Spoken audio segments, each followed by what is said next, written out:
In 1914, back in Jamaica, Garvey officially founded the UNIA with the mission of uniting all people of African ancestry, promoting their social, economic, and political progress, and ultimately advocating for the establishment of an independent black nation. Operating from a small office in Kingston, Garvey and his supporters focused on raising awareness and organizing local initiatives to uplift the black community. But despite their efforts, the movement struggled to gain widespread traction in Jamaica. The colonial environment, rife with racial divisions and economic challenges, proved difficult to overcome. Determined to find a more fertile ground for his ideas, Garvey set his sights on the United States, a land where the black population, though deeply oppressed, held the potential to be a powerful force for change. In 1916, he boarded a ship bound for Harlem, New York, with the dream of expanding the UNIA into a global movement. Harlem was unlike anything Garvey had ever seen.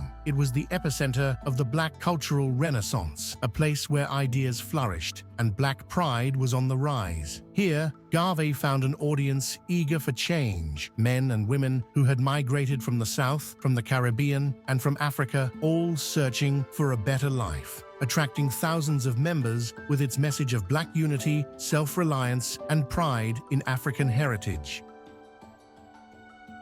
Under Garvey's leadership, UNIA became the largest black organization in the world, with branches in over 40 countries and more than 11 million members by 1926. In Harlem, the movement took on a life of its own. Liberty Hall, headquarters, became a beacon of hope and empowerment. Garvey's speeches, filled with messages of black pride and the need for economic independence, resonated deeply with his audience. UNIA programs included establishing black-owned businesses, promoting education, and advocating for the return to Africa to establish a nation where black people could live free from oppression.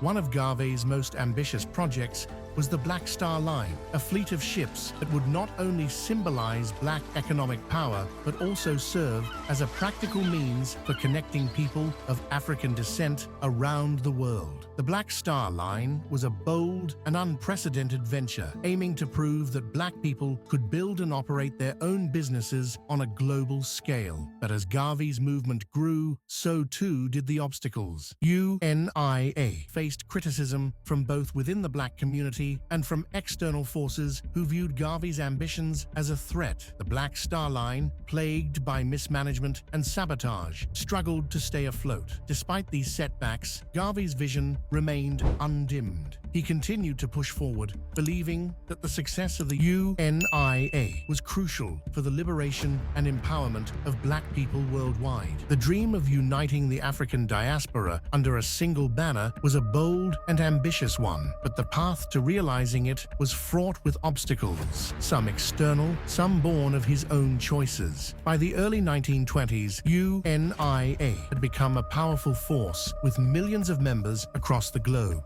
Garvey's message of black pride, self-reliance, and economic independence resonated deeply with a people long oppressed. Yet, as the movement gained momentum, it also attracted scrutiny and opposition from both within and outside the black community. In a controversial move that would haunt him for years, Garvey made the fateful decision to meet with Edward Young Clark, the imperial wizard of the Ku Klux Klan. The year was 1922, and Garvey believed that an understanding with the Klan, a group notorious for its violence against black people, could help secure a separate nation for African Americans in the South. To Garvey, this was a strategic maneuver, a way to protect his people from the systemic violence they faced. But to many within the black community, it was a betrayal. The backlash was swift and severe. The meeting was widely condemned by black leaders and intellectuals who accused Garvey of aligning himself with an enemy of his own people. W.E.B. Du Bois, one of Garvey's most vocal critics, denounced him as dangerous and misguided.